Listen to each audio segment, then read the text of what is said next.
Hey everyone, ready to dive deep into the world of Charlie and the Chocolate Factory?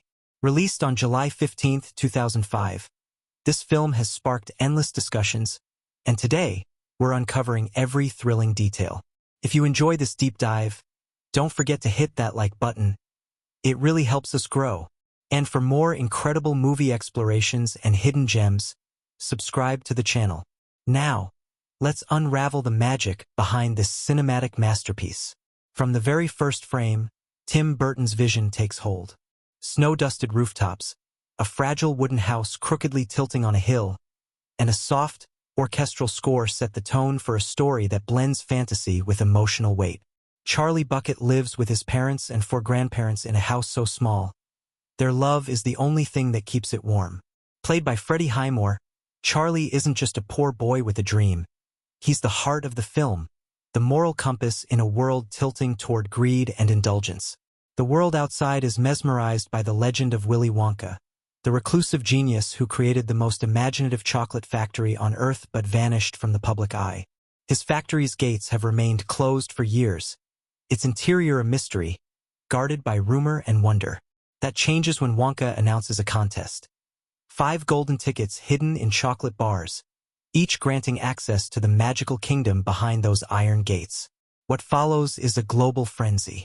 News broadcasts show children hoarding bars, factories shutting down production to focus on chocolate. The world goes mad for Wonka's promise. The winners are as extreme and exaggerated as the candy-colored world they'll soon enter. Augustus Gloop, a boy who eats without limits. Veruca Salt, a spoiled heiress who gets everything she demands.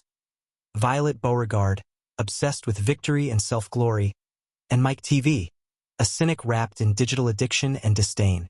Each child is a caricature, exaggerated embodiments of modern flaws. But none of them are as genuine or selfless as Charlie, whose journey to the ticket is born from humility and chance, not manipulation or excess.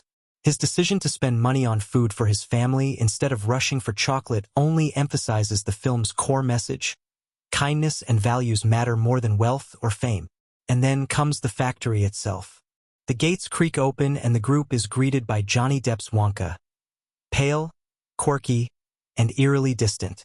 This version of Wonka is a stark departure from the warm, mischievous tone Gene Wilder brought in the 1971 film.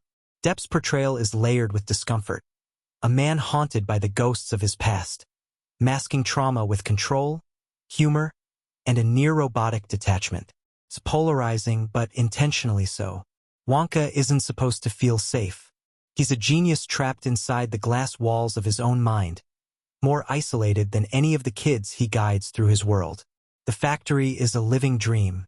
Waterfalls of chocolate, edible meadows, candy-powered boats, glass elevators flying through the air. Every room is a new frontier of imagination. But with each new wonder comes a test, and one by one, the children fall to their own flaws. Augustus can't resist drinking from the chocolate river and is sucked into the pipe.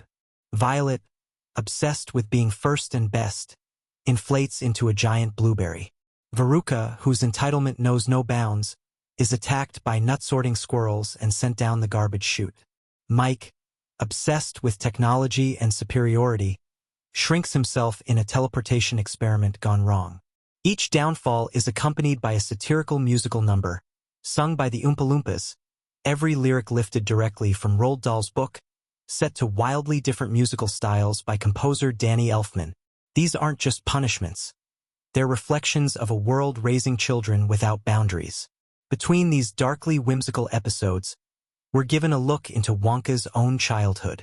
Flashbacks reveal a lonely boy raised by a cold and controlling dentist father, played chillingly by Christopher Lee.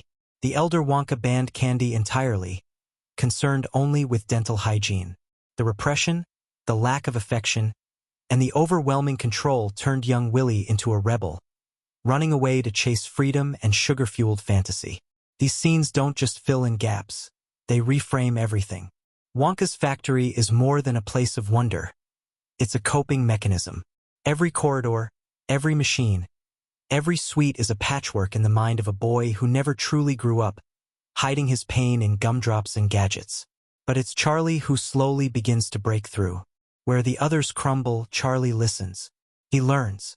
And when he's the last child standing, Wonka offers him the factory, but with one cruel condition. He must leave his family behind. Charlie refuses. No amount of chocolate, no river of wealth, can tempt him away from the people who love him. This is the turning point. Charlie's goodness becomes the cure for Wonka's loneliness. Through Charlie, Wonka begins to understand that connection, not isolation, is what makes life sweet. What follows is a quiet but powerful resolution. Charlie helps Wonka reconcile with his estranged father. In a rare, tender moment, we see the wall between them crumble, not with a grand speech, but with a silent, emotional recognition that love was always there, just buried beneath fear and expectation. This reconciliation marks a new chapter for Wonka, and he returns not just to his factory, but to life, with Charlie and the Bucket family by his side. Burton's direction, layered with whimsical dread and emotional sincerity, elevates this version of Charlie and the Chocolate Factory beyond mere adaptation. It's a story of trauma and healing, of values over vanity. The film's production design is jaw-dropping, from the fluorescent lollipop trees to the mechanical toy rooms filled with sinister cheer. Every set feels handmade by a mind equal parts child and visionary. Danny Elfman's score swings between the innocent and the eerie, a perfect companion to the movie's tone. And while Depp's performance may not charm everyone, it's undeniably complex. Wonka is a man divided, brilliant and broken, whimsical and wounded. In the end, this film is not just about chocolate or dreams. It's about what truly nourishes us: family, kindness, forgiveness. It's about the difference between building walls to protect yourself and opening doors to heal. Charlie doesn't just inherit a factory. He transforms it. And Wonka, in turn, is transformed by the simplest gift: a boy who refuses to let go of what truly matters. If you love this deep dive and want more journeys into the heart of cinema, don't forget to hit that like button and subscribe for more hidden stories, powerful moments, and unforgettable films. Thanks for watching. And remember, sometimes the sweetest things in life aren't made of sugar at all. Few films have ever invited audiences into a world as imaginative, surreal, and emotionally complex as Charlie and the Chocolate Factory, which first hit theaters on July 15, 2005. Directed by the Gothic maestro Tim Burton and led by an unforgettable performance from Johnny Depp, this reimagining of Roald Dahl's beloved children's novel didn't just modernize a classic. It transformed it into something hauntingly beautiful, deeply emotional, and gloriously bizarre. From the moment the factory's gates creak open to reveal a candy-coated dreamscape unlike anything else, it's clear that this isn't just a film. It's a full-on descent into a fantastical fever dream that touches on themes far more profound than chocolate and golden tickets. The brilliance of this adaptation lies not only in its dazzling visual creativity or its quirky sense of humor, but in its daring willingness to dive into the psychological shadows lurking beneath childhood wonder. Where other versions, particularly the 1971 musical Willy Wonka and the Chocolate Factory, played up the whimsy and eccentricity, Tim Burton's take is far more interested in what lies beneath the surface. It asks, who is Willy Wonka really? Why is he so strange, so isolated? And why is this childlike genius so reluctant to connect with others? This version of the story doesn't just explore a factory. It explores trauma, healing, and the bittersweet tension between imagination and reality. The movie opens not with spectacle, but with snow, gentle flakes dusting a tiny, crooked house on the edge of a town that feels suspended in time. In that house lives young Charlie Bucket, portrayed by Freddie Highmore with a quiet purity that anchors the film's emotional core. Charlie isn't just a good kid. He's the embodiment of humility, kindness, and selflessness. His family is poor, but rich in love.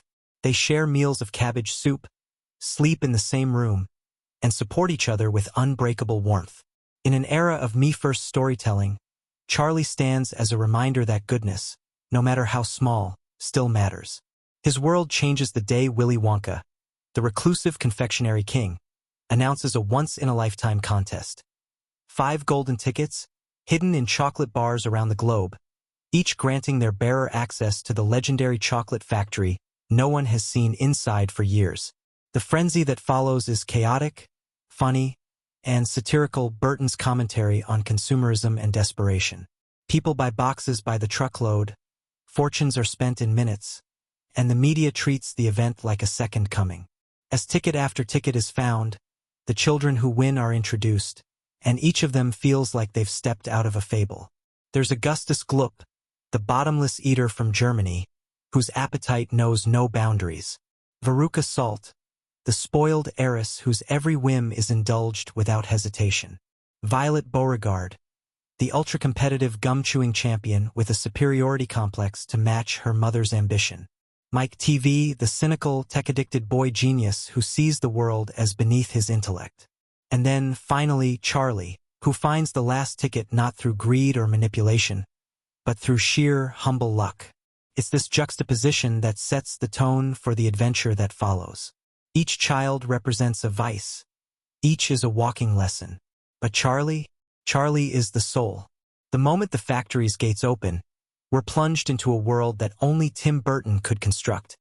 Equal parts dreamscape and dystopia.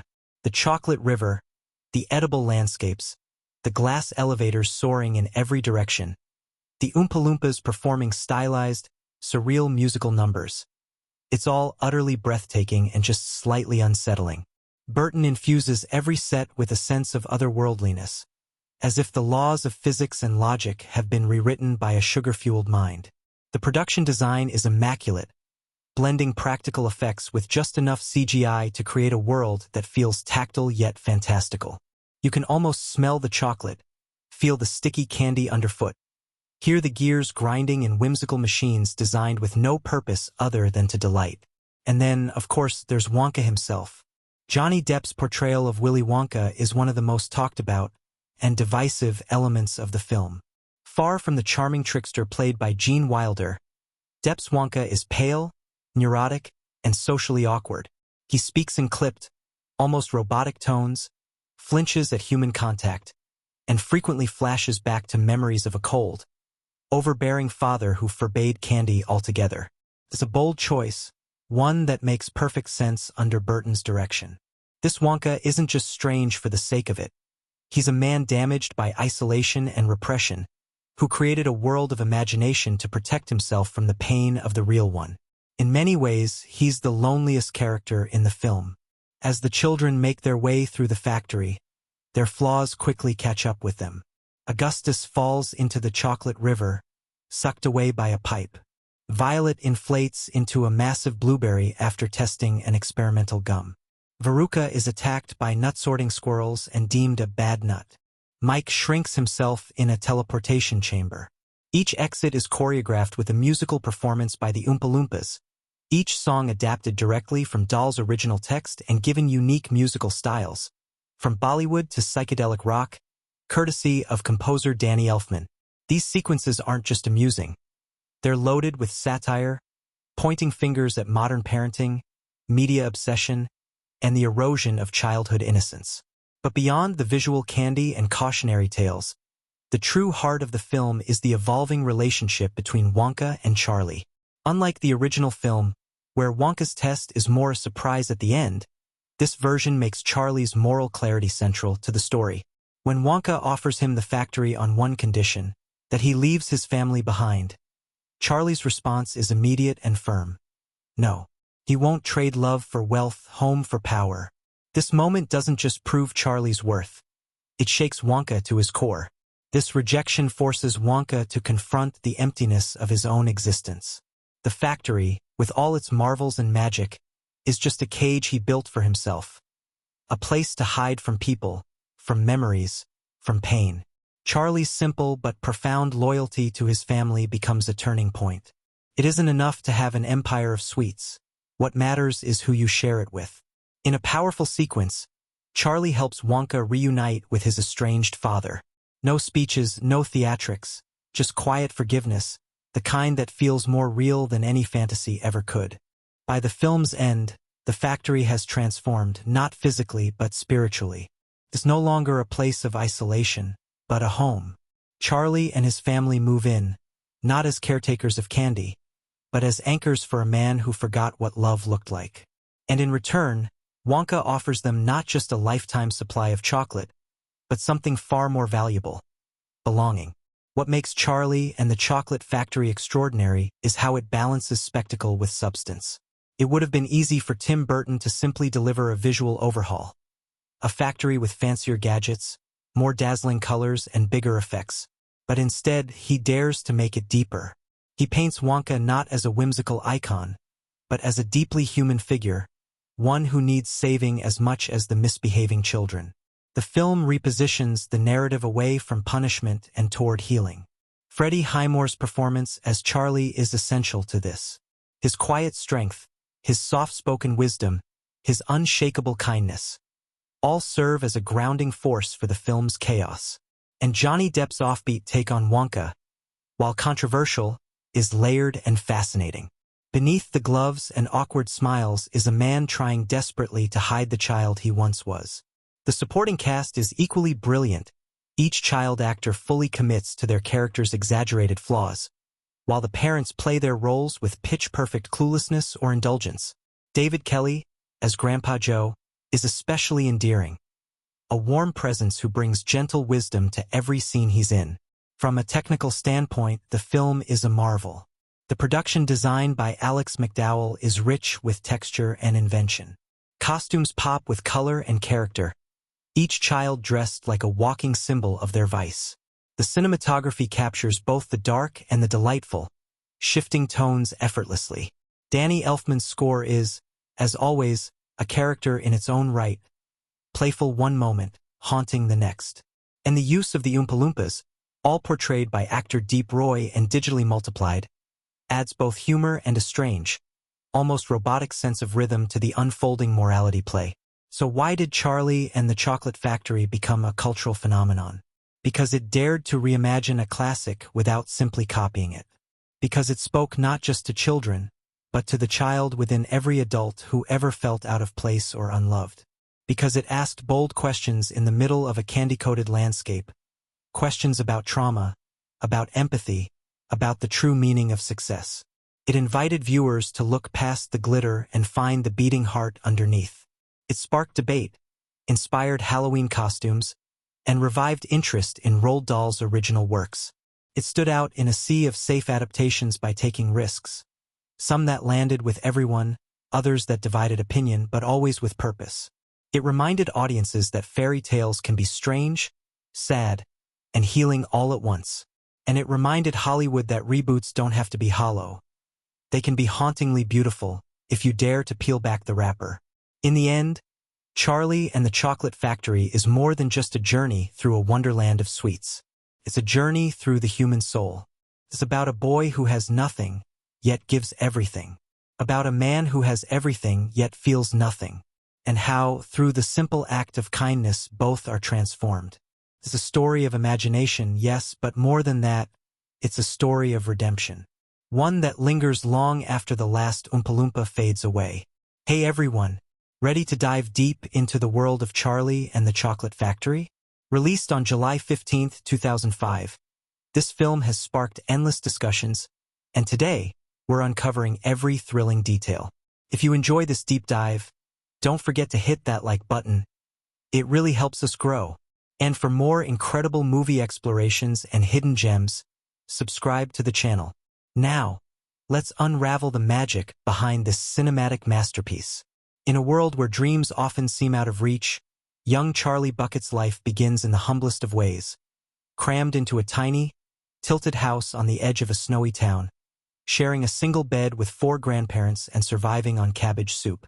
But despite the bleakness, there's warmth in that house.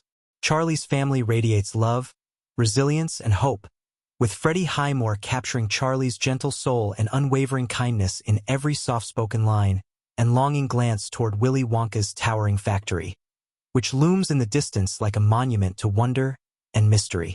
We soon learn that Wonka's factory has been closed to outsiders for years, its operations shrouded in secrecy after rival companies tried to steal his recipes. But then, in a move that electrifies the world, a new announcement hits like a lightning bolt.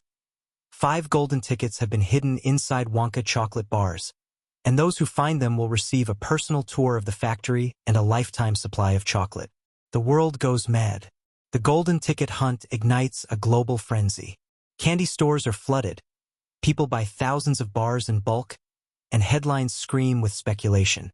Amid the chaos, we begin to meet the children who will soon become players in this sugary saga, and each arrival is more absurd, satirical, and symbolic than the last.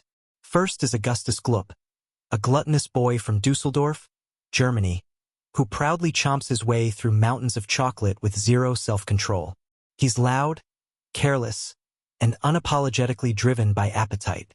Then comes Veruca Salt, the spoiled British heiress whose wealthy father practically buys her the golden ticket by employing an entire staff of workers to unwrap candy bars day and night. Veruca isn't just entitled. She's used to bending the world to her will, with every tantrum answered by luxury. Next is Violet Beauregard, an American gum-chewing champion from Atlanta, whose hyper-competitive streak and media-hungry mother paint a picture of aggressive ambition gone wild.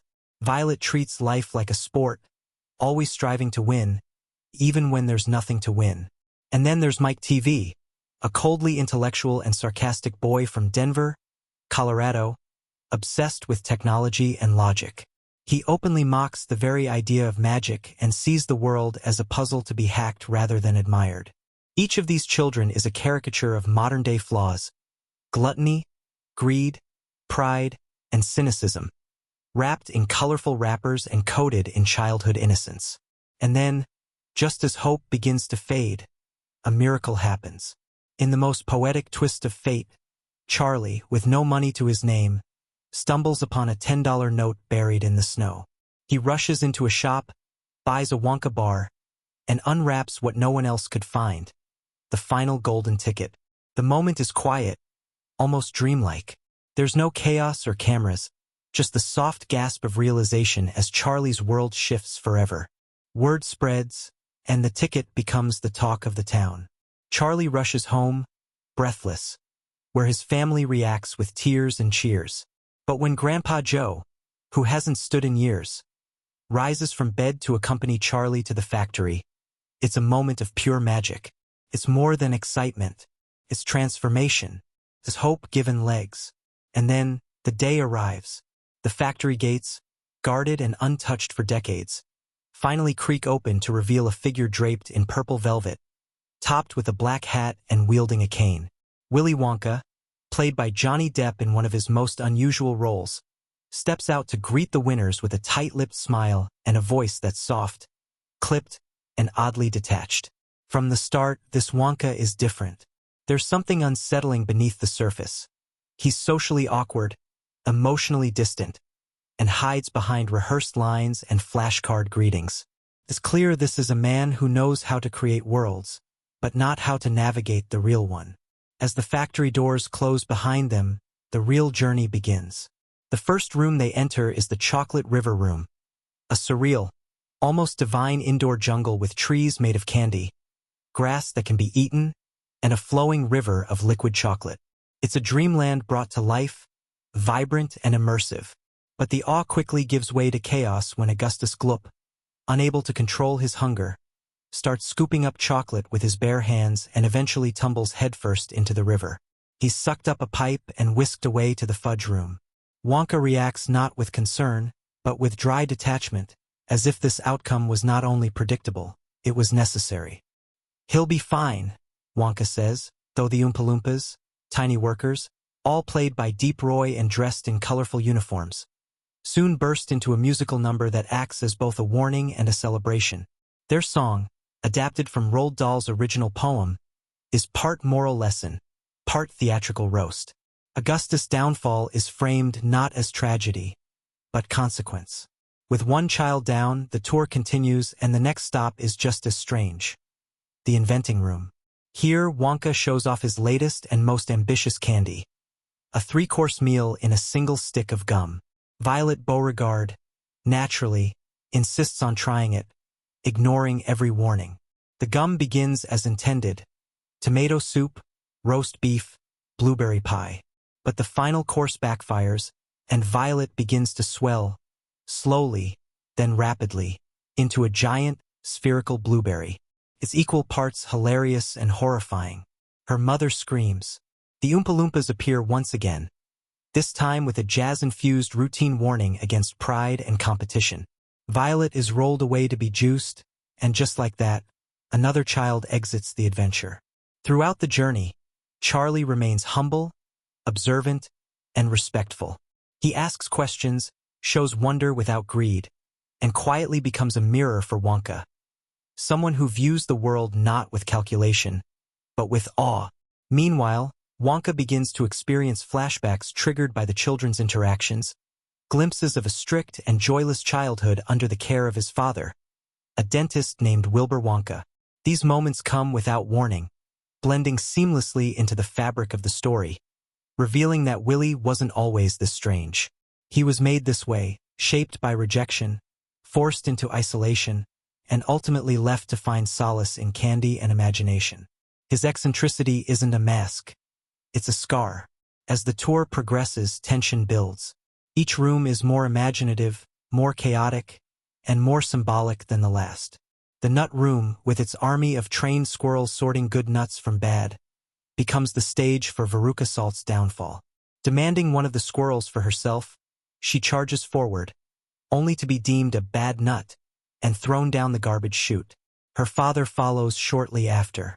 Once again, the Oompa Loompas perform a musical number that blends absurdity with truth, warning about entitlement and greed. All the while, Mike TV grows increasingly unimpressed, criticizing the factory's illogical nature and dismissing the magic he sees. For him, the fantasy holds no value. He's only interested in science, control, and power, foreshadowing his eventual obsession with Wonka's teleportation technology. But we'll get there soon. At this halfway mark, the group is down to just 2 children, Charlie and Mike, and the tone shifts. The rooms they visit begin to feel less like fantasylands and more like psychological spaces, each reflecting not just the children's flaws, but Wonka's inner turmoil. The remaining part of the tour promises deeper revelations, a final test, and a reward that might not be what anyone expects.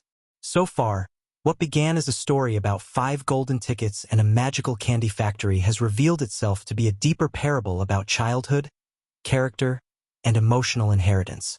Every room, every fall, and every song serves a purpose. The wonder is layered with warnings. The sweetness is cut with shadow. And as we pause here, standing inside this maze of chocolate dreams and subconscious fears, one question remains. Who will make it out with more than just a prize? Stick around, because the second half of this journey takes us into the heart of Wonka's past, Charlie's true test, and a conclusion that's not about chocolate at all, but something far more human. As the remaining group, Charlie Bucket, Grandpa Joe, and the ever-skeptical Mike TV, moves deeper into the strange, sprawling world of Willy Wonka's chocolate factory, the atmosphere subtly shifts. The first half of the tour dazzled with whimsy and vibrant absurdity, each room a reflection of human vice wrapped in fantastical design. But now, with 3 children already eliminated in increasingly poetic and ironic fashions, there's a hushed anticipation. We're no longer just witnessing a candy-fueled adventure. We're diving into the heart of the factory and, perhaps more significantly, into the psyche of Willy Wonka himself. As they approach the next chamber, Wonka introduces his most groundbreaking invention yet, the television chocolate room. It's a stark, sterile space, vastly different from the colorful, candy-coated areas before. Here, Wonka reveals that he's attempting to transport chocolate bars through the airwaves directly into television sets. It's a bold, futuristic vision, blending technology with treat. And Mike TV, whose life revolves around screens and cynicism, is immediately intrigued, not by the candy, but by the science. His logical mind latches onto the concept with a mixture of awe and ambition, and his arrogance finally catches up with him. Ignoring Wonka's caution, Mike decides to prove the machine works on humans. He steps onto the platform, presses the buttons, and in an instant, he's gone. Reduced to particles and beamed across the room, Mike reappears on the other side, but drastically miniaturized. No bigger than a few inches tall, he emerges inside a TV, waving like a cartoon character trapped in a broadcast. His mother screams. Charlie and Grandpa Joe stare in disbelief. But Wonka, unfazed as ever, comments on the boy's condition with detached amusement, already predicting that Mike will be stretched back to size, though, he notes, he may be a little taller than he was.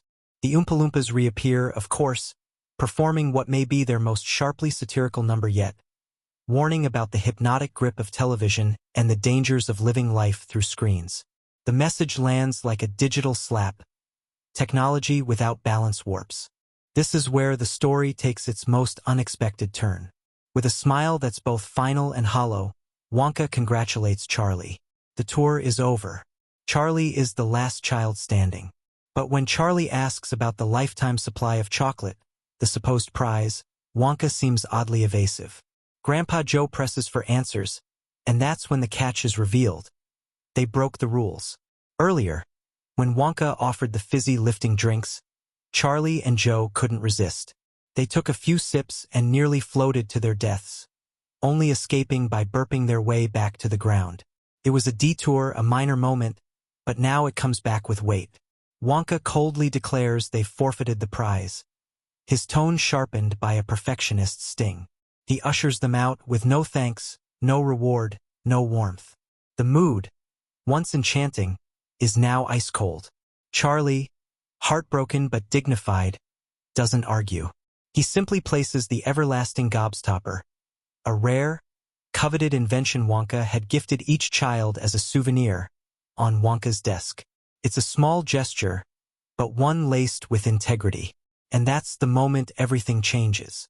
Wonka watches as Charlie leaves, and something flickers across his face. An emotion he's long buried.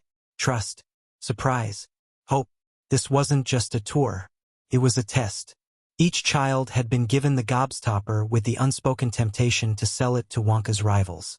And Charlie, the boy with nothing, the boy with every reason to betray, didn't.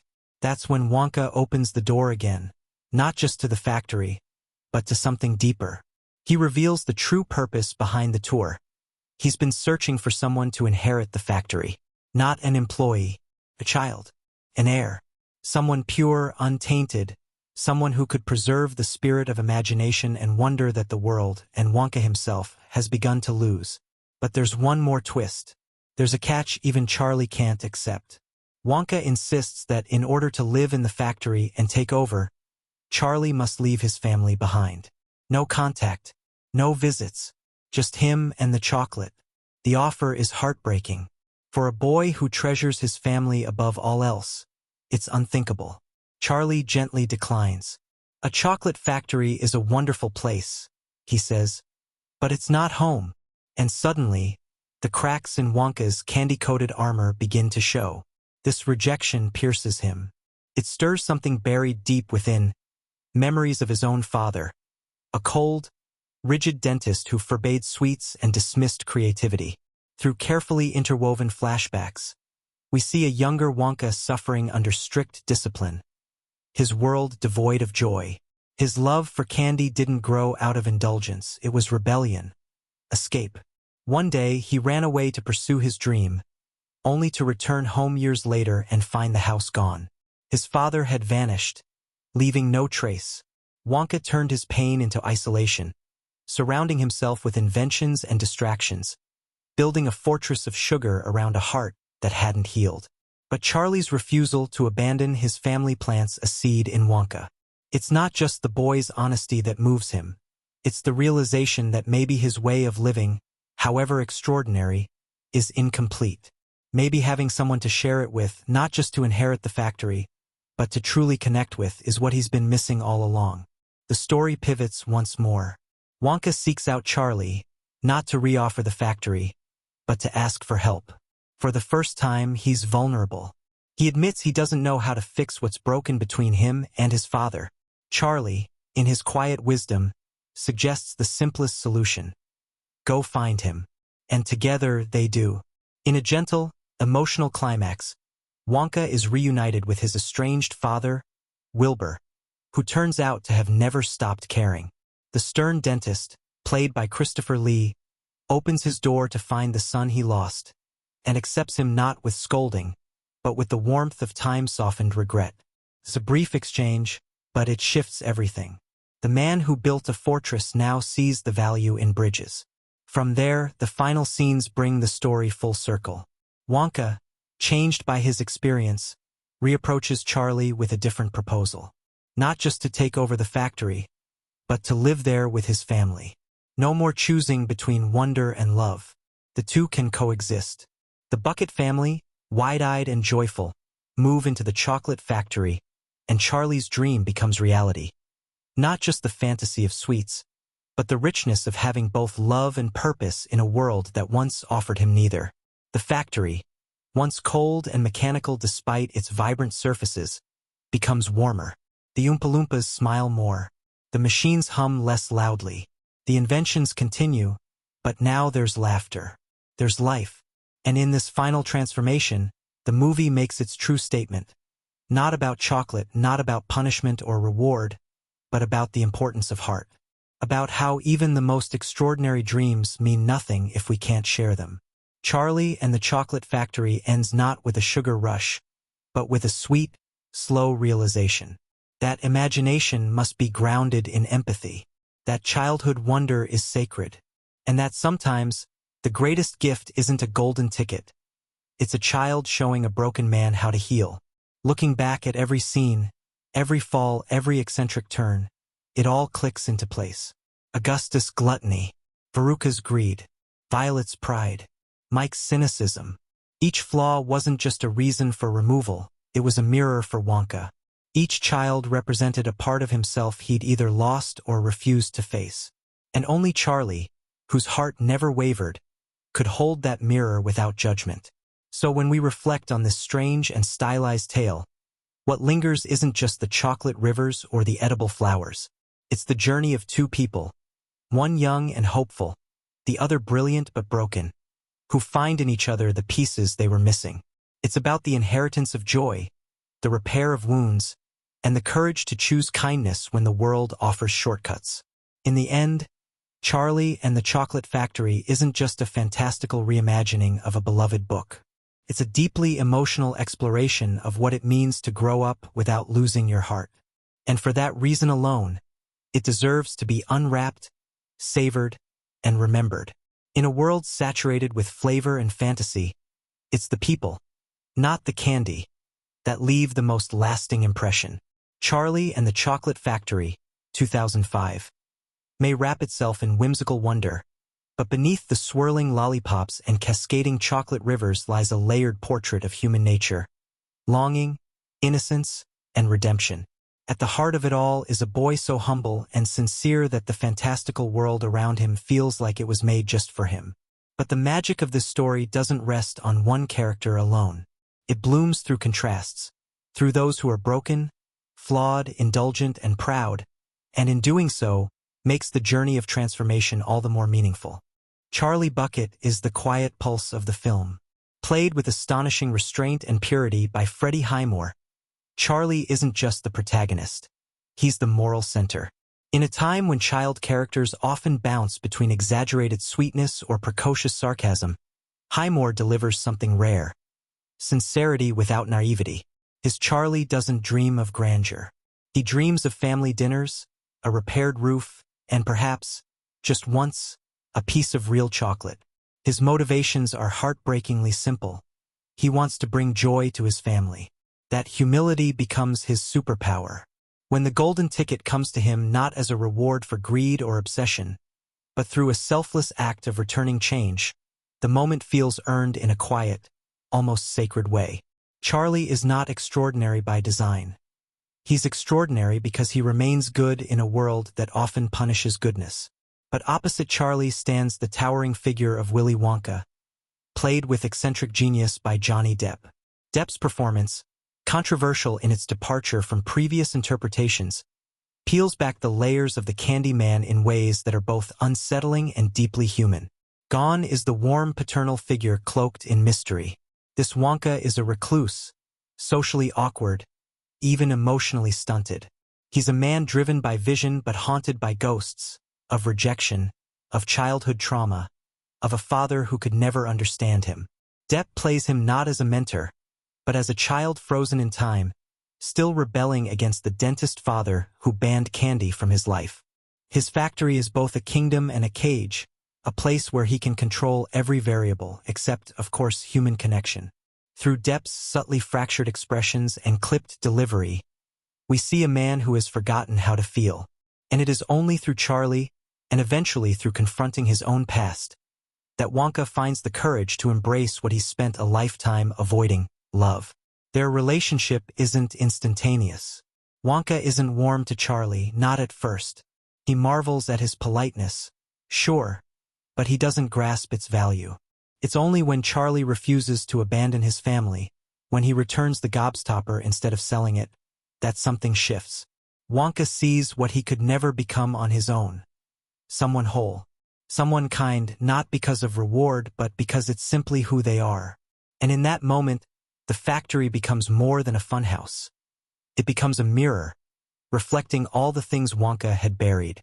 Around them orbit a gallery of unforgettable characters, each one drawn with a satirical sharpness that borders on caricature, yet resonates because they represent more than just individuals. They are archetypes of entitlement, ego, and vice, painted large but never hollow. Augustus Gloop, the gluttonous boy from Germany, is introduced not just with a mountain of sausage but with a complete disregard for moderation. His obsession with food isn't just played for laughs. It's a commentary on unchecked desire. Portrayed with unfiltered exuberance by Philip Wiegratz, Augustus represents the first lesson of the factory, that indulgence without thought leads to downfall. His tumble into the chocolate river, his suction into the pipe, it's all choreographed like a morality ballet. Yet even as he disappears, there's a strange sense of sympathy. He's not cruel, he's just unchecked, and that's what makes it sting. Veruca Salt, on the other hand, is the embodiment of entitlement. Julia Winter brings her to life with unnerving precision. A girl whose tantrums are theatrical, whose demands are ceaseless, and whose father enables every whim. Her introduction is a fevered dream of excess, but it's in the nut room that her downfall becomes poetic. Declared a bad nut by the squirrels, Veruca is literally judged by animals for lacking humility. Her being dragged down the garbage chute is both hilarious and haunting. It feels inevitable. And yet, again, it's not evil that undoes her. It's a world that never said no. Violet Beauregard is ambition incarnate. She doesn't just want to win. She has to. She's competitive, hungry for fame, desperate to be seen. Anna Sophia Robb injects Violet with a fierce energy, her chewing gum as much a weapon as it is a habit. Her transformation, swelling into a giant blueberry, is perhaps the most iconic, and Depp's delivery of "she'll be juiced" adds a delicious layer of dry wit. But beneath the spectacle is a girl consumed by her own image. Her drive is not inherently wrong. It's the world's obsession with constant achievement that twists it. Then there's Mike TV. Played by Jordan Fry, he is a sarcastic genius, a boy addicted to screens, logic, and superiority. He mocks Wonka's inventions, questions everything, and sees the factory as an outdated relic. But it's precisely that cynicism that blinds him. His miniaturization and entrapment inside a TV screen isn't just punishment. It's a metaphor. He becomes the thing he worships. And while his intellect is impressive, it's his inability to feel wonder that ultimately reduces him. Yet for all their faults, none of these children are portrayed with malice. Each is a product of upbringing, of societal mirrors, of adult enablers. That's where the supporting characters come in, and where the film's critique expands beyond just the kids. The parents, each more delusional than the last, are amplifiers of their children's worst traits. Mr. Salt, played with sycophantic cowardice by James Fox, is a man who's confused love with obedience. Mrs. Beauregard, a perfectionist played by Missy Pyle, lives vicariously through Violet's victories. Mrs. TV is checked out, almost bemused by her son's cruelty. And Mrs. Gloop? She just keeps feeding the cycle. These adults aren't villains, they're warnings. Proof that how we raise children echoes louder than any discipline. And then there's Grandpa Joe. David Kelly infuses Joe with warmth, mischief, and quiet resilience. He's a man who once had dreams and still clings to them, even if his legs can barely hold him. His bond with Charlie is deep, shaped by shared hardship and hope. When he jumps out of bed for the first time in decades to accompany Charlie to the factory, it's more than a physical act. It's a resurrection. He becomes Charlie's guide, protector, and occasional instigator, especially during the fizzy lifting drink episode. But even in his missteps, Joe is driven by love. He's a flawed man who wants the best for his grandson. And through his eyes, we see how the factory isn't just magic. It's a second chance. And what would the factory be without the Oompa Loompas? Deep Roy, in a performance that defies conventional boundaries, plays every Oompa Loompa in the film. Through digital duplication and precise choreography, he becomes an entire population. But beyond the visual gimmick lies something profound. The Oompa Loompas are truth-tellers. Their musical numbers, steeped in sarcasm and moral lessons, serve as both commentary and conscience. They're not just background dancers. They're the factory's soul, voicing the warnings that Wonka can't or won't say himself. Their presence adds rhythm to the story, but also reinforces that every action has a consequence. By the time the film reaches its resolution, every character has completed an arc, some transformative, some cautionary. Charlie remains steadfast, but now with the confidence of someone who knows his value. Wonka, once a prisoner of his past, takes a step toward healing. The other children are changed, both physically and metaphorically. The factory itself feels less like a dream and more like a living entity, shaped by those who pass through it. But perhaps the film's greatest strength lies in how it doesn't paint change as easy. Wonka's reconciliation with his father doesn't come with a musical swell or a teary hug. It's quiet, awkward, real. And Charlie's decision to refuse the factory the first time around isn't dramatic. It's humble. These choices ground the story. They remind us that character isn't just about what we want. It's about what we're willing to give up. Every performance in this film, from the children to the adults to the digital clones of Oompa Loompas, is part of a carefully woven tapestry. Tim Burton's direction ensures that no one is wasted, no arc is aimless.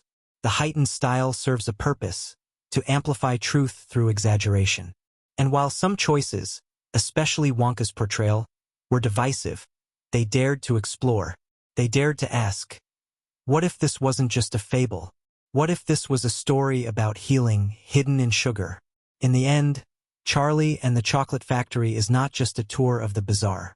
It's a meditation on character, who we are, who we raise, and who we choose to become when faced with wonder. Charlie shows us that humility is not weakness. Wonka shows us that genius is nothing without love. And the others, well, they show us the cost of letting our worst impulses go unchecked. And that, perhaps, is the sweetest lesson of all. Long before the gates to Willy Wonka's factory ever swing open, Charlie and the Chocolate Factory begins whispering its secrets. Tim Burton, never content with merely telling a story, layers his world with sly nods, cryptic winks, and symbols hidden in plain sight.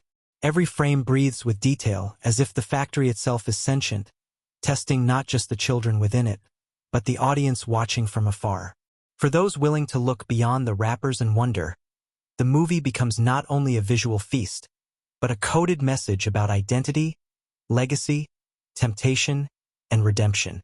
Even in the Bucket household, a place defined by poverty and warmth, we begin to notice contrasts. Look closely at the snow drifting through the cracked ceiling, the mismatched furniture lovingly patched over the years, and the tiny model of the toothpaste factory in the background. It's not just scenery. It's a visual timeline. The model is a nod to Charlie's father, Mr. Bucket, who works screwing caps onto toothpaste tubes.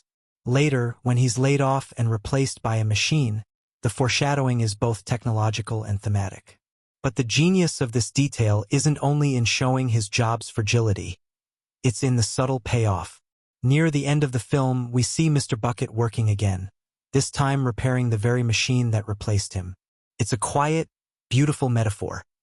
Adaptability over obsolescence, and how heart will always find its way back into industry. That same logic of cyclical design permeates the film's environments. The factory itself, like a living organism, shifts in tone depending on who is walking through it. Each room reflects not only Wonka's imagination, but also the very sins and personalities of the children it consumes. The Chocolate River Room, for example, isn't just a fantasy. It's symbolic indulgence manifested. Notice how the textures of the edible surroundings grow more grotesque the more Augustus Gloop consumes. At first it's lush and colorful, but as he gorges himself, the vibrancy dulls, the chocolate loses its sheen, and even the Oompa Loompas seem more mechanical in their choreography. The factory reacts to greed as though it's allergic to it. But that pattern isn't exclusive to Augustus. Violet Beauregard's sequence is rich with deeper meaning. When she enters the inventing room, the walls are plastered with safety warnings, hazard signs, and failed prototypes. It's a sterile, cautionary space. Yet Violet charges in undeterred and steals the experimental gum, a product not yet refined. The gum, which offers an entire 3-course meal, is symbolic of her need to do it all, have it all, be the best. As she chews, she boasts of her trophies and her mother's expectations, and with each bite, her transformation begins. She turns blue, a color traditionally associated with coldness, detachment, and even sadness. And it's not random. Blue is also the color of first-place ribbons, another twisted nod to her obsession with winning. Her final balloon-like state makes her seem inflated with her own ego, and the juice removal process that follows is less comedic and more exorcism. Veruca Salt's confrontation in the nut room is another symbolic masterpiece. The squirrels aren't just a fun replacement for the original geese. They're a manifestation of nature's judgment. Each one taps the nuts to test for soundness. It's a metaphor for character. And when Veruca fails the test, deemed a bad nut, she's not just thrown down a garbage chute, she's rejected by instinct itself. What's especially clever is how her fall mirrors her own treatment of animals and people. Transactional, entitled, and thoughtless. The factory responds accordingly. Even Mike TV's fate is layered with brilliant irony. Obsessed with television and technology, he mocks the whimsical magic of the factory, applying logic and arrogance to everything. But his downfall doesn't just punish his vices, it turns them against him. When he shrinks himself to fit inside a television, he achieves his dream literally, but at a terrible cost. And if you pay attention, the TV room's design is cold, chrome-heavy, and starkly devoid of organic elements. Unlike the warm, edible opening rooms, Mike's scene feels like an interrogation chamber for digital overconsumption. Even the Oompa Loompa musical number in this sequence becomes more robotic, mechanical, and angular. The set, the song, and Mike himself all become one, trapped inside a screen. But none of these sequences are random. They're all foreshadowed. As each child wins their golden ticket, the film quietly sets up their downfall. When Augustus is interviewed after winning, his mouth is perpetually full. When Violet appears on camera, she's already chewing. Veruca's father brags about buying entire pallets of Wonka bars to ensure her victory.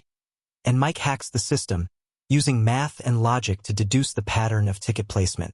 Their introductions are admissions of guilt. Charlie, however, wins by accident, by kindness. And unlike the others, he shares his chocolate bar with his family before discovering the ticket. That detail matters more than it seems. Even Wonka's own arc is teased before we fully understand it. His first appearance, obscured in shadow behind the puppet show, immediately signals his discomfort with attention. His awkward attempts at conversation, his rehearsed lines, his inability to say parents without twitching. Each clue is a breadcrumb leading us to the deeper truth. This is a man who never healed from abandonment. That puppet show is his creation. The creepy, mechanical smiles, the exaggerated sweetness, all intentional. They mock the very joy they claim to represent, as though Wonka is trying to replicate happiness without ever having truly felt it. Then there are the flashbacks, wonky, surreal, and uncomfortable. When young Wonka is shown as a boy, it's no accident that his world is void of color. His father, played by Christopher Lee, is a dentist so strict that candy is forbidden entirely. His house is filled with mirrors, dental tools, and silence. Contrast that with the factory, which explodes with color, chaos, and noise. It's a rebellion in architectural form. Wonka didn't just run away to make candy. he built the antithesis of his childhood. But in doing so, he removed the very thing he needed most: connection. His discomfort around families isn't just a quirk, it's a defense mechanism. Every awkward smile, every rehearsed joke, is a bandage on a wound that never closed. And yet, throughout the factory, reminders of his childhood persist. Look closely at the designs of the corridors. Some of them are shaped like molars. The door to the TV room resembles the silhouette of a dental tool. Even the use of white plastered in the inventing room and the TV room recalls the sterile environments of a clinic. Wonka hasn't escaped his past. He's trapped in a looping confectionery nightmare, reliving it with new children over and over again, subconsciously seeking closure. The brilliance of Burton's storytelling is in how it uses repetition to create resonance. The Oompa Loompa songs, for instance, are more than just musical interludes. They're narratively reactive. Each song, adapted from Roald Dahl's original verses, shifts in genre to match the child. Violet's becomes a disco-pop anthem, flashy, shallow, and self-absorbed. Veruca's is a 60s psychedelic rock piece, reflecting her warped perception of reality. Mike's leans toward aggressive techno-funk, echoing his obsession with digital chaos. These aren't just stylistic choices. They're narrative echoes, musical mirrors that reflect who these kids truly are beneath the surface. But the Easter eggs don't stop at story and character. They extend into design. In the Chocolate River room, a boat takes the group down a chocolate stream. The boat itself? It's shaped like a giant dragonfly, with its wings extending outward. But look even closer, it's a callback to the insect-shaped candy molds we see in the inventing room. It's as if Wonka repurposes every failed experiment, breathing new life into past mistakes. The dragonfly, a creature associated with transformation, becomes a vehicle for that very journey. The factory is full of impossible spaces. Halls that bend, doors that shrink, landscapes that seem to exist within impossibly small rooms. It's a nod to Alice in Wonderland, yes, but also to psychological space. The deeper the group travels, the stranger the environments become, paralleling how the tour pushes each character deeper into their own moral psyche. Burton uses space as metaphor, blurring fantasy with personal truth. And there's even meta-commentary layered throughout. The inclusion of Christopher Lee, famous for playing Dracula and other dark figures, as Wonka's father is not just casting brilliance. It's a cinematic reference. Wonka's trauma stems from a man known for portraying cold, severe authority figures. Lee's presence adds an extra layer of unease, a sense of dread that never fully lifts. It's Burton honoring his Gothic roots while building something entirely new. Sharp-eyed viewers will also catch the factory workers at the toothpaste factory wearing uniforms similar to the Oompa Loompas' later outfits. This detail suggests a thematic connection. Factory life, whether mundane or magical, is about routine and repetition. But where the toothpaste plant feels lifeless, the chocolate factory vibrates with creativity. There's a contrast between labor and expression. And nestled in the background of many scenes are nods to previous adaptations. A golden gobstopper briefly appears on a shelf, mirroring the one from the 1971 film. The words, "Good day, sir," Gene Wilder's famous line, are scribbled in chocolate script on a wall during a panning shot. These aren't just homages. They're part of a larger dialogue between versions of the story, each reshaping its meaning for a new generation.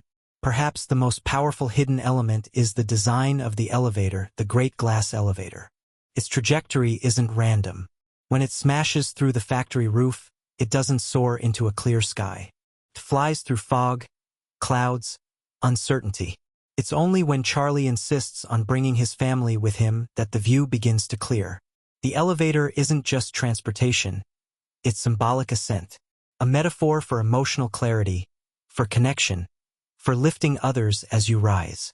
And so, Charlie and the Chocolate Factory isn't just a candy-coated ride through eccentricity. It's a labyrinth of meaning, a layered story that rewards the observant. From set design to sound cues, from costume patterns to cultural references, every frame is filled with intention. Tim Burton didn't just remake a classic. He reinterpreted it, transforming Roald Dahl's morality tale into a modern myth about brokenness and healing. Watch it once and it's a fantasy. Watch it twice and it becomes therapy disguised as sugar. Watch it again and you realize you were never just visiting the factory. You were walking through Wonka's soul. It all began in the shadows. Where else? For a Tim Burton film? Before a single frame was shot, before the chocolate river flowed or a single Oompa Loompa danced, Charlie and the Chocolate Factory was already stirring controversy. Adapting Roald Dahl's beloved book had been done once before, in the 1971 film with Gene Wilder, and that version had become something of a cultural treasure. So when word spread that Burton was not only remaking the story but doing so with Johnny Depp, his cinematic partner in crime, many were skeptical. The whispers grew louder. Would this be too dark? Too weird? Too different? Tim Burton didn't flinch. In fact, he leaned in. From day one, Burton made one thing clear: this wouldn't be a remake of the Wilder classic. This would be a faithful return to the twisted charm of Dahl's original pages, bringing back the bite, the satire, and the eerie undertones. He envisioned a story that wasn't just about whimsy and sweets, but about childhood trauma, flawed parenting, and the strange way dreams can turn into cages. And that meant the production was going to be anything but typical. Take the factory itself. Rather than rely entirely on green screens and digital backdrops, Burton insisted on building as many practical sets as possible. The Chocolate River Room, for instance, was a real physical space. The river, not CGI. It was made of over 200,000 gallons of a synthetic chocolate-like substance that required constant filtering to prevent it from growing bacteria or molding under the heat of the studio lights. The result was a liquid so close in consistency to real chocolate that visitors to the set often remarked it smelled like dessert, until they got too close and realized it was more like glue with a sugar coating. Then there was the matter of the squirrels. In the famous Nut Room sequence, most directors might have opted for digital rodents or animatronics. Not Burton. He hired animal trainers to raise real squirrels from birth, training over 40 of them to sit on stools, tap nuts, and respond to specific cues. This wasn't just a filmmaking flex, it was a thematic choice. He wanted Veruca Salt's fate, being deemed a bad nut and thrown away by judgmental squirrels, to feel disturbingly organic. And it did. But training squirrels? Not easy. The production's animal handlers later admitted it was one of the most delicate and time-consuming sequences they'd ever worked on, requiring months of patience and more than a few nibbled fingers. Meanwhile, Johnny Depp was crafting a character that would become one of the most divisive in modern movie memory. Unlike Gene Wilder's charismatic, poetic Wonka, Depp's interpretation was alien, disconnected, and often unsettling. But there was method in the madness. Depp famously avoided watching the 1971 film so he wouldn't be influenced. Instead, he based his performance partly on Howard Hughes, the brilliant yet reclusive germaphobe, and partly on children's show hosts from the 1950s, whose forced cheerfulness often masked deep discomfort. When test audiences first saw Depp's Wonka, reactions were intense. Some parents feared he was too creepy. Others were fascinated. Depp later admitted that he enjoyed the polarizing reaction, explaining that Wonka wasn't supposed to be your friend. He was someone with scars. And those scars, as we later learn in the film, are literal and psychological. The flashback scenes of Wonka's childhood weren't in Dahl's book. They were a creative risk, designed to give depth and context to a character long shrouded in mystery. To film those sequences, Burton brought in Christopher Lee, known for his roles in horror and fantasy, to play Dr. Wilbur Wonka, the austere dentist father. Lee's mere presence brought a chilling gravity, and Burton later described working with him as like directing Dracula in a candy store. Off-camera, Depp and Lee developed an unusual rapport. Despite the nearly 5-decade age gap, the two actors bonded over a love of classic literature and old horror films. Depp was reportedly in awe of Lee's stories from working with Peter Cushing and Vincent Price. On set, Lee was a towering, intimidating presence, yet deeply kind, offering acting advice to the younger cast and even scaring them a little when he recited lines from The Wicker Man between takes. And speaking of the young cast, their experience on set was like entering a real-life wonderland. Freddie Highmore, who played Charlie, was chosen not just for his performance, but for his natural humility. Depp had worked with Highmore previously on Finding Neverland and personally recommended him to Burton. Highmore's portrayal of Charlie, gentle, selfless, and sincere, became the emotional anchor of the film. And despite the elaborate sets and famous co-stars, Highmore remained grounded, often hanging out with the crew and even helping care for the trained squirrels during downtime. But not everything was magical behind the scenes. The Oompa Loompa sequences presented one of the most complex technical challenges in the film. Unlike previous adaptations that cast different actors in the role, Burton made the bold decision to use one actor, Deep Roy, for all Oompa Loompas, replicating him digitally hundreds of times. Roy, who had worked with Burton on Planet of the Apes, underwent rigorous choreography training, learning dozens of intricate routines, each tailored to a different musical style. Every performance had to be shot multiple times from multiple angles, with Roy often dancing to playback tracks alone on set, imagining where his duplicates would later appear. The grueling process tested his stamina and spirit, but his commitment created one of the film's most visually surreal spectacles. The Oompa Loompa songs themselves were another rabbit hole of creativity. Instead of creating original lyrics, Burton decided to use Roald Dahl's original poems from the book verbatim. But to make each sequence unique, composer Danny Elfman wrote entirely different musical arrangements for each song. The genres ranged from Bollywood to psychedelic rock to Baroque opera, each matching the tone and personality of the child being chastised. Elfman, always experimental, even sang many of the vocals himself, digitally altering his voice to mimic choirs, instruments, and effects. The complexity of the compositions baffled the sound engineers. One producer later joked, "We weren't sure if we were scoring a kids' movie or a rock opera from Mars." And while the music, sets, and performances dazzled, the wardrobe department faced its own strange challenges. Wonka's costume, for example, went through over 10 different prototypes. Burton wanted something that paid homage to the book's description but also hinted at something alien and unresolved.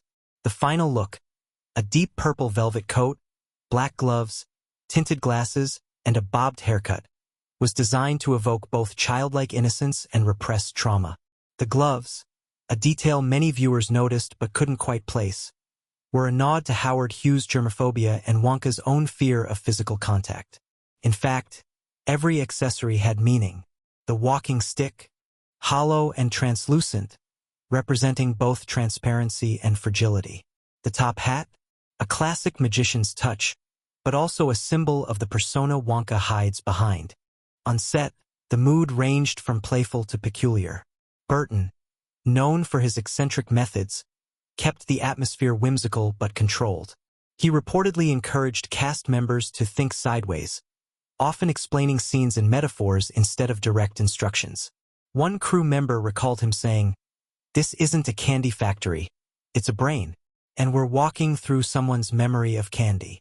It was bizarre, abstract, and perfectly Burton. But not everything went smoothly. Midway through production, a heat wave hit the UK studios, causing several of the chocolate-based props to melt. The crew scrambled to refrigerate key set pieces and even halted filming for 2 days to reconstruct portions of the Chocolate River room. Meanwhile, the synthetic chocolate used in the river began emitting a strange smell under the heat, described by some crew as a mix between caramel and death. The crew affectionately dubbed it the Cocoa Curse. Another odd moment occurred during the filming of Mike TV's sequence. Actor Jordan Fry had to be suspended on wires and placed against a green screen while mimicking being inside a television. The visual effect required perfect posture and stillness, something hard to achieve when dangling midair. Fry, to calm himself, began reciting the Star Wars opening crawl during takes, leading Depp and the crew to break into laughter and delaying production for over an hour. But perhaps the strangest behind-the-scenes story involved a missing prop, the original golden ticket prototype. Made of real gold leaf and meticulously crafted, the prototype mysteriously vanished days before its debut shot. Panic ensued. Security combed the lot, fearing it had been stolen. Days later, it was found inside an Oompa Loompa boot, having accidentally fallen in during a costume fitting. Depp, upon hearing the story, joked, "It's just like Wonka. Sometimes the ticket finds you." Despite the mishaps, The film wrapped on time and under budget, an impressive feat given its scale. But when it was released, audiences and critics were split. Some praised it as a visually stunning return to form, a darkly faithful homage to Dahl's vision. Others found Depp's Wonka too strange, the tone too unsettling. The debates raged on. But behind the curtain, what the world didn't see was the careful, obsessive craftsmanship that birthed every moment. From trained squirrels to symphonic Oompa Loompas, from psychological costumes to chocolate engineering, Charlie and the Chocolate Factory was less a remake and more an experiment in cinematic alchemy. And perhaps that's what makes its behind-the-scenes world so fascinating. Because much like the factory itself, the making of this film wasn't built on formulas or expectations. It was constructed from dreams, discomforts, and deliciously strange risks. It wasn't meant to be perfect, it was meant to be peculiar. And in that way, it might be the most honest adaptation of Roald Dahl's work ever put to screen. From the first snowflake that falls on the screen, there's a coldness that settles in, an intentional chill not just of weather, but of tone. This is not the warm, golden-hued whimsy of Gene Wilder's 1971 portrayal. Tim Burton's Charlie and the Chocolate Factory is about isolation, wonder warped by trauma, and the thin line between dreams and delusions. The emotional intensity and thematic precision of the film are not immediate. They unspool slowly, scene by scene, each moment layering onto the last like a meticulously iced cake hiding something darker inside. Perhaps the most powerful thread running through the film lies in its treatment of family, both fractured and functional. The opening scenes introduce us to Charlie Bucket's world, a boy steeped in poverty but rich in love. There's no artifice in the way this is shown. The Bucket household is overcrowded, frigid, and threadbare, but it pulses with quiet affection. The scenes around the dinner table, with cabbage water and mismatched smiles, are some of the film's most tender. And while they may not seem key in the traditional sense, they serve as the emotional foundation. These moments ground Charlie as a child who has nothing, and yet everything. This becomes critical later, especially as we witness the other children, whose lives are saturated with excess, entitlement, and neglect. The contrast isn't just visual, it's spiritual. And it's in these early scenes that audiences first understood Burton's version wasn't just a candy-colored fantasy. It was a cautionary tale rooted in character study and emotional authenticity. When the golden tickets are discovered, each vignette is a sharp social satire. Augustus Gloop's gluttony, Veruca Salt's consumerist tyranny, Violet Beauregard's obsession with success, and Mike TV's screen-induced nihilism are amplified, almost grotesque. But their introductions are choreographed with precise, biting humor. Each is a heightened reflection of modern parenting and culture. Critics at the time pointed to these sequences as Burton's morality play in wrappers. And they weren't wrong. What makes these scenes impactful isn't just the absurdity. It's the truth that bubbles just beneath the surface. Then, there's the moment when Charlie finds his golden ticket. Could have been big and operatic, but instead, it's quiet. He buys a bar, peels it open slowly, and time almost stops. Burton doesn't push the music here. He lets the performance carry the weight. Freddie Highmore's eyes widen, his lip trembles, and we see in real time the collision of disbelief and destiny. There's something holy about this moment, not because it's about winning, but because it's about deserving to win. It captures the purity that the rest of the film will orbit around. As the children arrive at the factory gates, the tone shifts. The towering, Baroque entrance, flanked by fire and animatronic dolls melting in mechanical chaos, immediately unsettles the viewer. This was no mistake. The welcome song sequence, cheerfully sung by smiling robots that burst into flames, was Burton's way of signaling that behind the sugar was something sinister. Critics were divided. Some found the tone jarring. Others admired its macabre playfulness. But one thing was certain, this Wonka was not here to play by nostalgic rules. When Johnny Depp finally steps into frame as Willy Wonka, it's a jolt. His entrance is silent, his expression unreadable, and when he does speak, his voice is strange, light, almost childlike. This portrayal split audiences. Some were enchanted by the eccentricity. Others were unnerved. But from a critical standpoint, this moment redefined the character. Burton and Depp weren't interested in the myth of Wonka as a whimsical wizard. They were intent on deconstructing him. And that's what makes the character's every appearance feel like a critical moment in and of itself. Wonka is framed like an unreliable narrator. His flashbacks, triggered by the children's questions, reveal a haunted man. Once a boy denied candy and affection by a domineering father, now a recluse who masks pain with spectacle. These scenes, especially the one where young Wonka returns home to find his childhood house vanished, are drenched in emotional weight. Christopher Lee, as Dr. Wilbur Wonka, delivers coldness with surgical precision. The emotional payoff of the subplot lands not with a single line, but in a wordless scene near the end, when father and son finally face each other again. Awkward, hesitant, human. Another standout sequence is Augustus Gloop's descent into the chocolate river. It's visually vibrant, but beneath the surface lies a deeper critique. Augustus's gluttony isn't just physical, it's metaphorical. He represents overconsumption, a child raised without restraint. When he falls into the river and is sucked up the tube, the Oompa Loompas sing a scathing verse that, while comical, drives the theme home. Indulgence without consequence breeds ruin. Critics praised the scene for its striking combination of spectacle and commentary. It's funny, yes, but also eerily prophetic. Each child's elimination scene follows this rhythm. Violet Beauregard's blueberry transformation, complete with stretching prosthetics and a swelling musical number, is absurdly memorable. But what hits harder is the subtle jab at her mother's stage mom behavior, her obsession with being the best, and the pressure that shapes Violet's arrogance. The moment Violet explodes into a ball and is rolled away to the juicing room is a surreal exorcism of perfectionism. It's no longer about candy. It's about self-image and the poison of parental projection. Then comes Veruca Salt.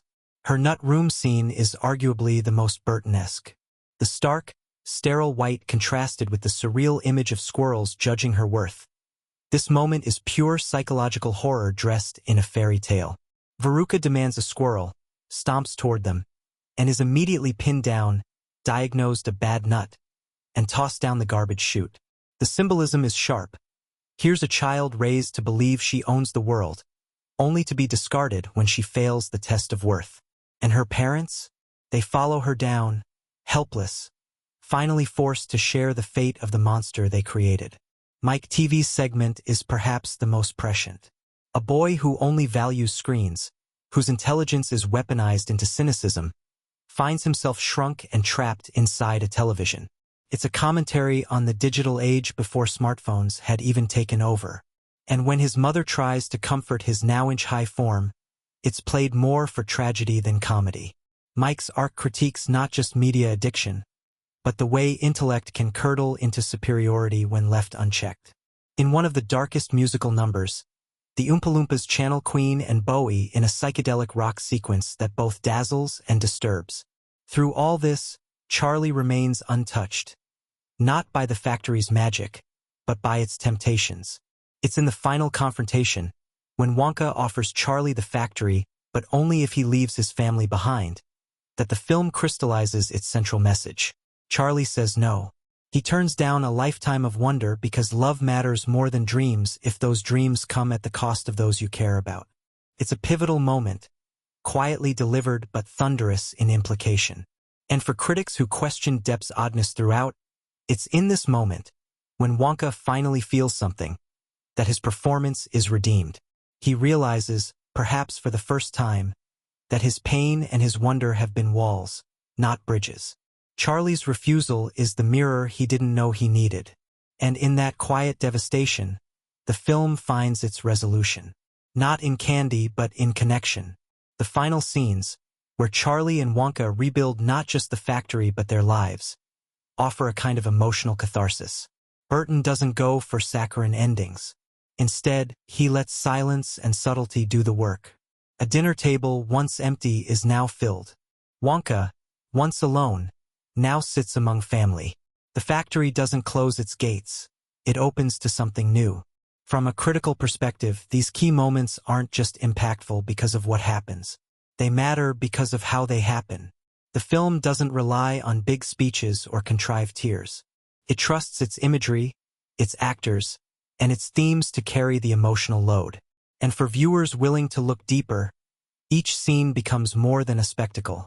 It becomes a reflection. The controversy that followed the film's release only underscores its impact.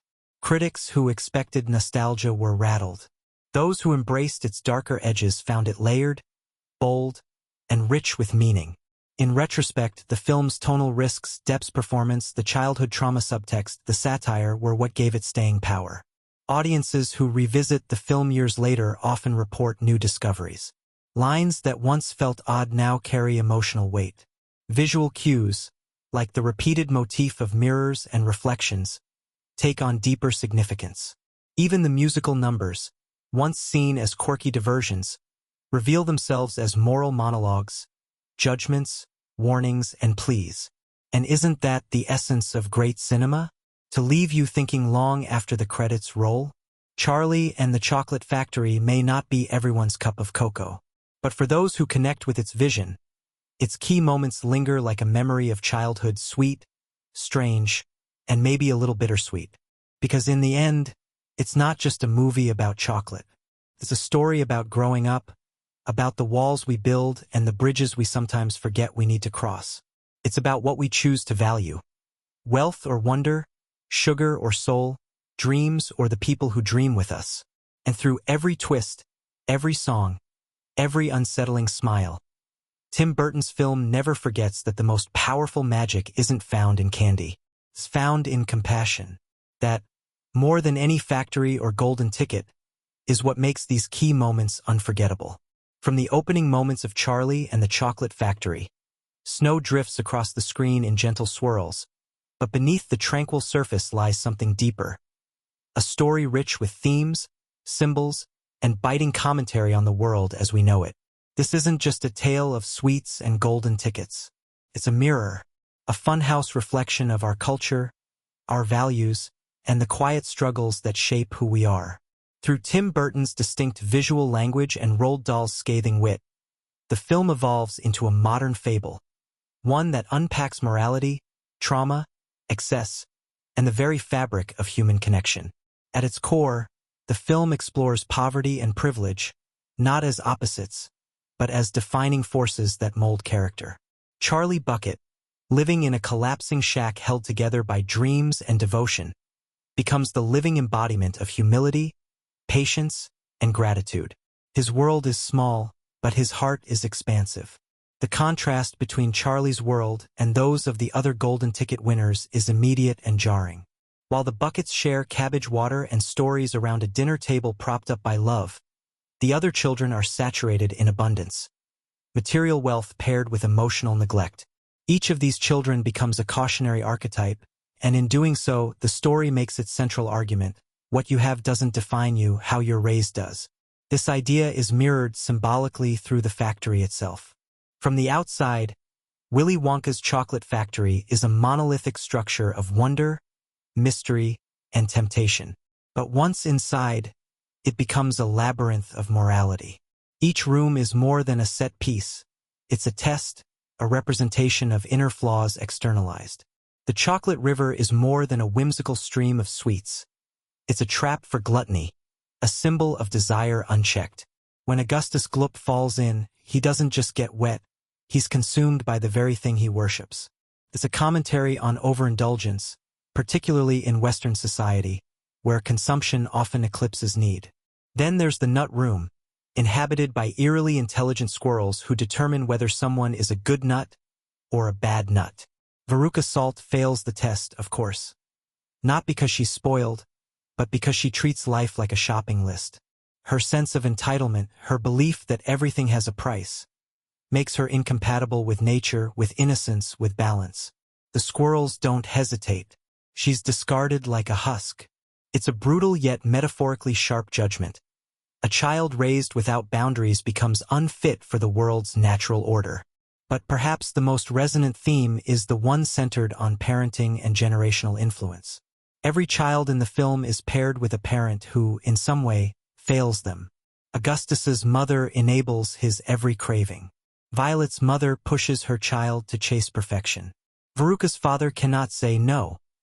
And Mike TV's parents are virtually absent, lost in their own intellectual or digital distractions. Through them, Burton critiques the modern family unit, not in a didactic way but through exaggeration and absurdity. The real message is subtle. Without proper guidance, children become distorted versions of their environment.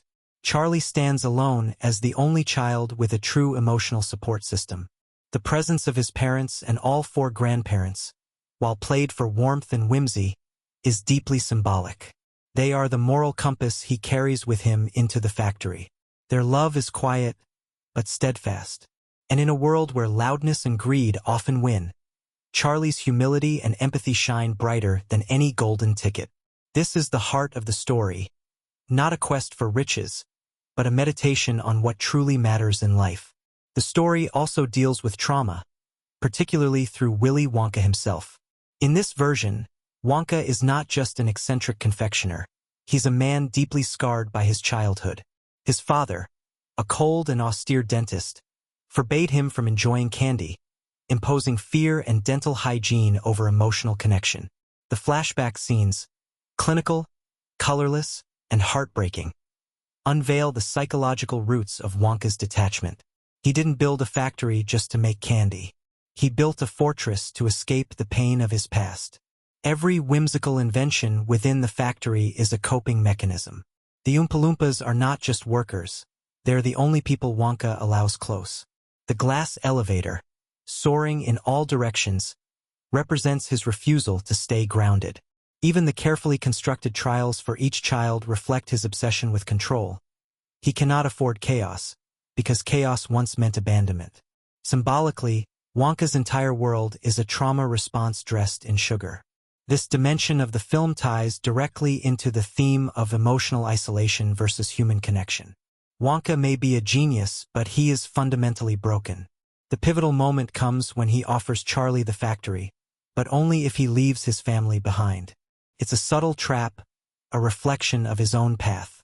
It's also the film's emotional climax. Charlie refuses, choosing love over legacy. This act forces Wonka to confront the hollowness of his empire. The real factory, the real prize, isn't the chocolate. It's belonging. Burton doesn't hammer this home with speeches. He lets silence speak volumes. The look on Wonka's face, the uncertainty in his eyes, the hesitation in his voice, all convey a man who's realizing that his empire has kept him from what he needs most: family. It's no coincidence that after Charlie's refusal, the story doesn't end. Instead, we get one more journey, Wonka seeking reconciliation with his father.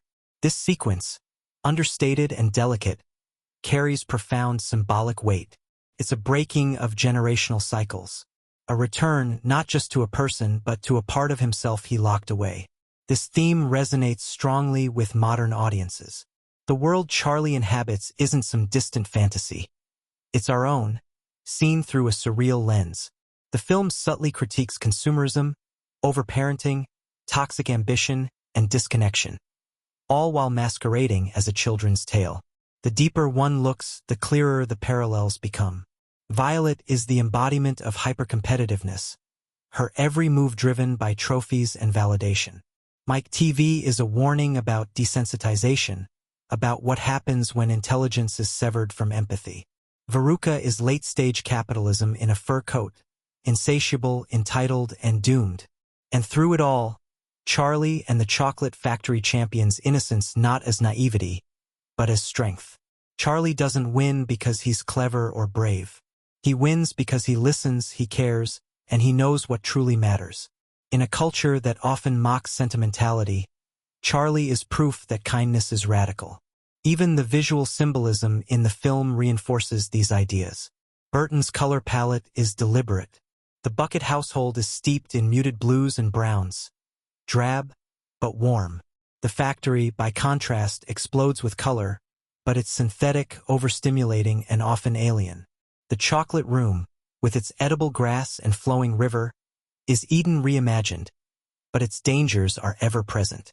Each themed room becomes a commentary in itself. The inventing room, where gum becomes an identity crisis, critiques instant gratification and the obsession with new. The TV room, all sterile white and buzzing static, is a symbol of disconnection, where imagination becomes incarceration. And then there's the music. Danny Elfman's score, composed using actual doll lyrics from the original text, becomes its own layer of symbolism.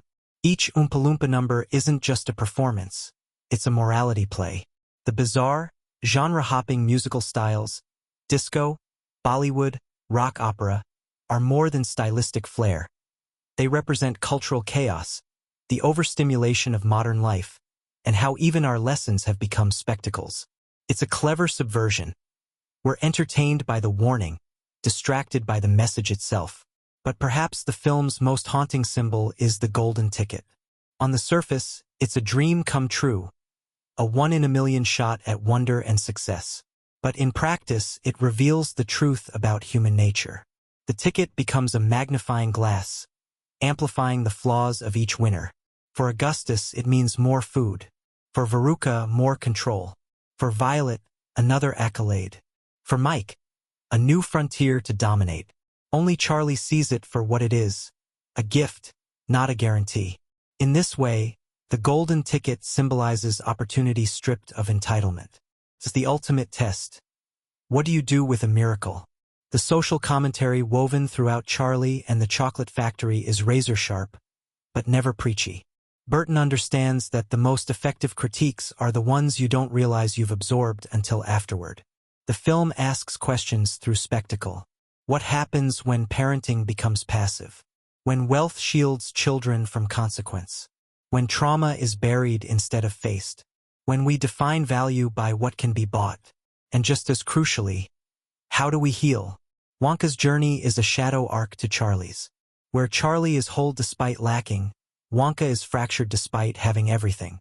The film doesn't paint trauma as villain. From the very first frame of Charlie and the Chocolate Factory, Tim Burton's unmistakable visual signature unfurls like a rich tapestry. At once whimsical and unsettling, vibrant and haunting. Every element of the film's cinematic language works in harmony to craft a story that dazzles the eyes, intrigues the mind, and immerses the audience fully in this fantastical, yet emotionally complex world. The film doesn't just tell a story about candy and children. It tells it with a visual poetry that transforms the screen into a playground of light, color, and shadow. A world where every frame is deliberately composed to deepen character, theme, and mood. The cinematography, masterfully helmed by Philippe Rousselot, plays a pivotal role in defining the film's tone. Rousselot's work is both lush and precise, often framing characters within their environments in ways that reflect their inner lives. Early scenes set in the bleak, overcast world of the Bucket family are suffused with muted blues and grays, almost monochromatic, to evoke the coldness of poverty and the quiet resilience of their humble existence. The camera lingers on their cramped home, with tight shots emphasizing the close-knit family bonds despite scarcity. These visual cues invite viewers to feel the weight of hardship, but also the warmth beneath it, creating a palpable sense of place before the magical journey even begins. As the story transitions into the fantastical factory, the palette explodes with vibrant colors, theatrical lighting, and inventive camera movements. The Chocolate Factory itself becomes a living character, constantly shifting in mood and texture. Wide-angle lenses stretch and distort the rooms, lending a surreal quality to the factory's expansive, imaginative spaces. These visual exaggerations echo the surreal, dreamlike atmosphere Burton favors, a place where the laws of physics bend to fantasy and the unexpected lurks around every corner. One of the film's most iconic visual elements is the chocolate room, where a river of molten chocolate flows under a candy-coated sky. The cinematography here is breathtaking. The camera sweeps across the landscape with fluid tracking shots that mimic the flow of the chocolate itself. Close-ups of edible plants and candy creatures are shot with such vivid detail that they invite a tactile response, almost tempting the viewer to reach out and taste the surreal environment. The lighting in these sequences is warm and golden, bathing everything in an almost divine glow, symbolizing the allure and danger of indulgence.